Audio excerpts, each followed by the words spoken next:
সারনা ধর্মের কোড লাগুর দাবিতে আদিবাসী সেঙ্গেল অভিযানের উদ্যোগে ভারত বন্ধের সমর্থনে রেল অবরোধ ও রোড চাক্কা জ্যাম কর্মসূচি মানবাজারে শুরু হলো শনিবার সকাল 8:30 থেকে মানবাজার ইন্দকুট। মূলত মানবাজার 1 ও মানবাজার 2 নম্বর ব্লক কমিটির উদ্যোগে মানবাজারে পথ অবরোধে সামিল হয় সংগঠনের নেতা ও কর্মীরা। এদিন আদিবাসী সেঙ্গেল অভিযানের পথ অবরোধ কর্মসূচিকে ঘিরে পুলিশের নিরাপত্তা ছিল চোখে পড়ার মতো। নিরাপত্তা খতিয়ে দেখতে অবরোধ স্থলে উপস্থিত ছিলেন মানবাজার এসডিপিও, মানবাজার সিআই সহ পুলিশ আধিকারিকেরা। তবে ঘণ্টাদের পথ অবরোধ চলার পর পথ অবরোধ তুলে নেন আদিবাসী সেঙ্গেল অভিযানের নেতৃত্বরা।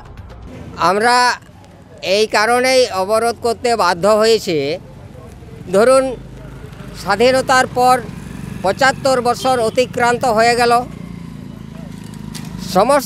সমস্ত সম্প্রদায় নিজ নিজ ধর্মের অধিকার পেল, কিন্তু আদিবাসীরা এখনও পর্যন্ত ধর্মের অধিকার পেল না, যেটা হচ্ছে সারনা ধর্মের কোড কলম।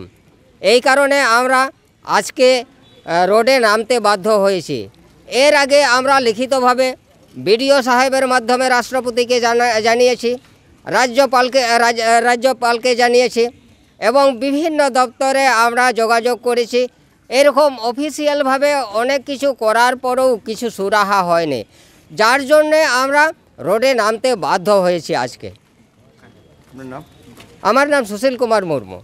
ভারতবর্ষ বিজেপি আর কংগ্রেস একটা সংবিধান চালাচ্ছে, সেই সংবিধান অনুপাতে আমাদের ভাষা 2003-এ সাঁওতালি ভাষা 8ম তফসিলে হয়েছে। এই ভাষা ধর্ম কোড যদি না দেওয়া হয়, এটা আমরা মহামান্য সুপ্রিম কোর্টের কাছে এটা আমরা আবেদন করব।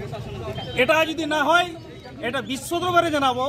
এই আমাদের দৃঢ় একটা প্রচেষ্টা, রাষ্ট্রীয় সরকার মুর্মু নেতৃত্বে এই একটা মহান একটা আন্দোলন, আদিবাসী বাঁচার তো অস্তিত্ব, এটা নিয়ে দেখাচ্ছেন।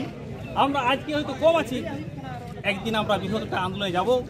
আর আদিবাসী ধর্মকে আমরা একটা ধর্ম মানে একটা রাষ্ট্র চাই, আমাদের পূর্ণাঙ্গ আদিবাসী রাষ্ট্র আমরা ঝাড়খণ্ড রাজ্যকে আমরা রাষ্ট্রে পরিচালিত করব।